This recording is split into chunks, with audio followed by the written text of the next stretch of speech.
Hello again, everyone, and welcome back to Reddit Aliens. I am John, and as always, thank you so much for being here. Straightforward, let's do it. What is a scary or an unsettling fact about you?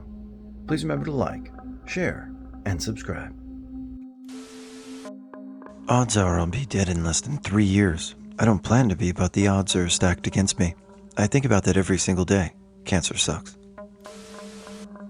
I'm convinced with no evidence that my father is still alive and that my whole family is lying to me. I logically know he is not, but every knock on the door, I open half expecting my father. Could be something to work through, but it's not really affecting me day to day. My grandfather died and I thought I would feel the same way. Nope, he's dead, and I miss him, but he's dead. I'm one of the lucky few with the CCR5 Delta 32 mutation. Why is that relevant? It makes me immune to HIV and a handful of other pathogens, most notably the bubonic plague.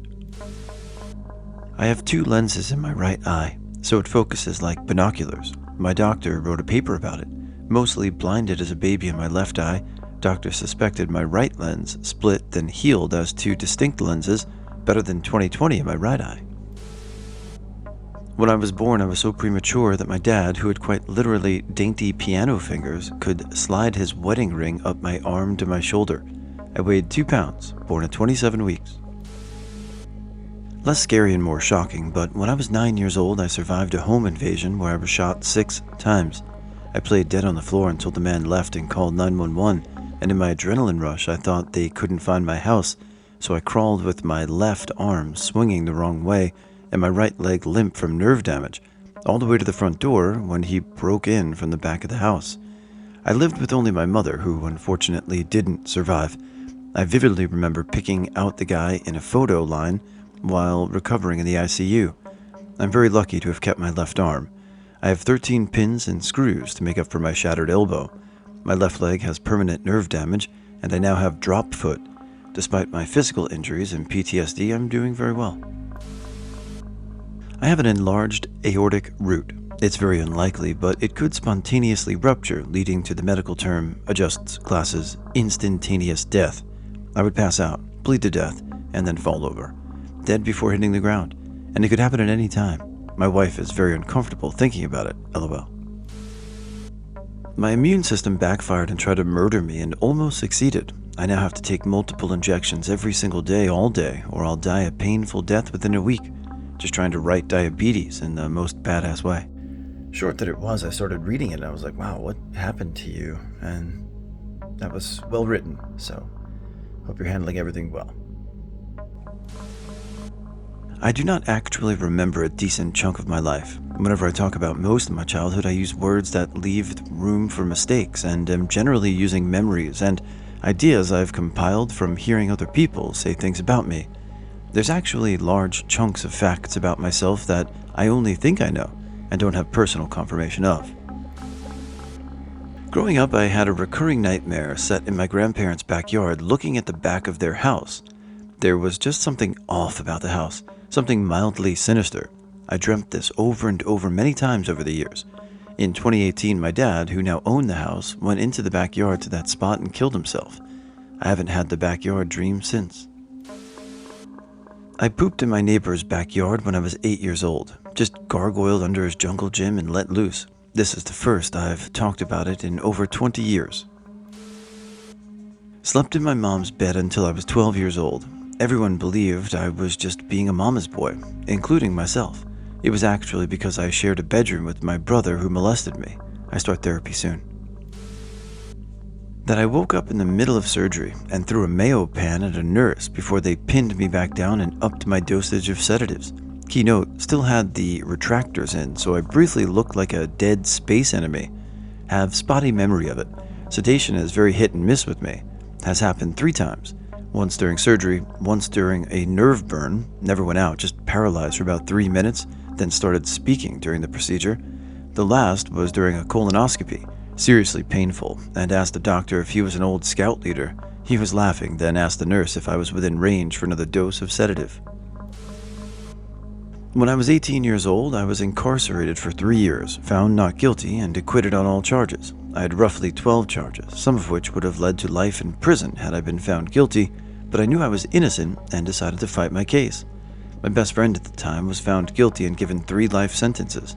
At one point, 1.5 years in, the DA offered me 7 years and 2 felony strikes as a deal, or I could roll on my best friend and go home that same day. I passed and had to continue to fight my case as I knew they didn't have any solid evidence against me. As my parents ran out of money for an attorney, I was eventually appointed a state-appointed attorney who fought for me tooth and nail. He kicked ass and listened to everything I presented to him about why I wasn't guilty. Mind you, I was 18 and I was surrounded by grown men and saw some horrific shit. I kept in contact with my attorney afterward and informed him that I was still doing well out here. He died a couple of years ago. Now don't get me wrong, I was no saint. I was in a gang and running the streets and up to no good, but I wasn't guilty of these charges. A part of me felt that maybe it was the universe's way of slowing me down and helping me get my shit together. Took a short while, but I've been on the right track. This February will be 20 years since I've been released. I'm an alcoholic, gotten so bad to the point I was in jail, and I was admitted into the psych ward once. My drinking life was wild and destructive. Decided I've had enough. After 2 failed attempts, I'm currently 36 days sober, the most sober I've been in years. Keep it up. I inherited a lot of money from my grandmother about 2 years ago that no one in my family knew existed. I still don't know where it came from. Her lawyer wouldn't tell me, but it's in the upper 7 figures. My father, her son, got the flat she owned, and we all thought it was everything she had. Apparently it wasn't, but I haven't told anyone about it, and I don't plan on doing so either. I just work a normal 8 to 5 desk job, rent a flat downtown of the city I live in, nothing expensive, and live a normal life on my own. No partner or children, no expensive vacations. I don't even have a car, lol. I just don't feel comfortable sharing this secret, and the longer I keep it, the stranger it would get telling it. TL, DR. I'm a millionaire because my grandmother died and no one knows about it. I don't know if scary unsettling quite fits here, but if I met you 3 years ago and then haven't seen you since then, I will remember your name and several random things you told me. I've had to learn to play dumb and act like I don't remember certain things because it creeps people the F out and gives off a stalkery vibe, though it is useful when I want to screw with someone.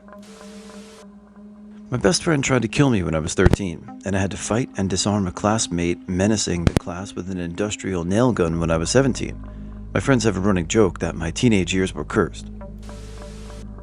When I was 11, I witnessed my stepdad attack my mom. I was in my room and heard my mom yell or scream, so I left my room to see what happened.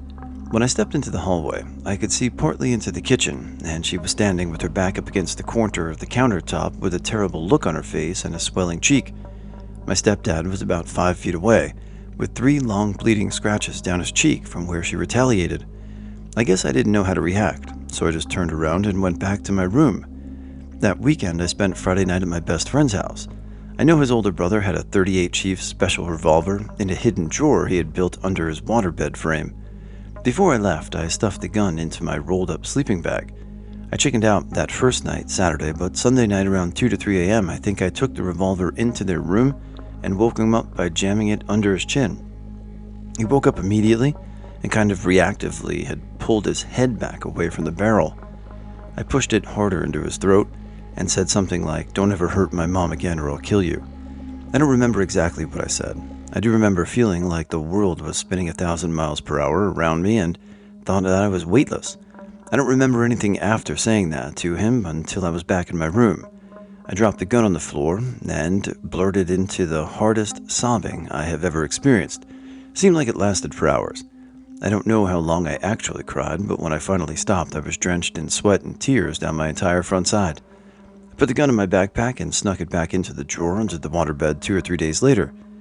The next time I was at my friend's house, not a word was ever said about what I did by me or my stepdad, but as far as I know, he never touched my mom again.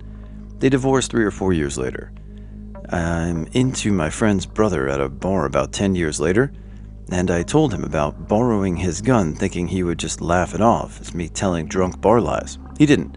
He believed me completely.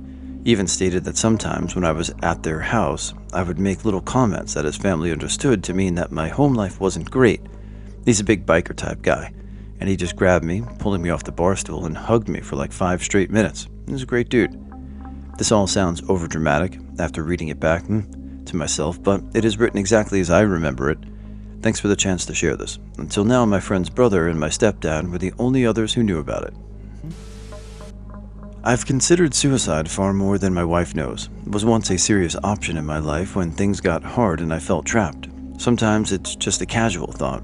I'm also a very light, fun person in social situations, always trying to make people laugh, but I'm actually really depressed and can't stand myself a lot of the time. Sometimes I think I have memories of being SM'd or exploited as a young child, but I can't ever be sure if the memories are real, and I wouldn't dare ask anyone.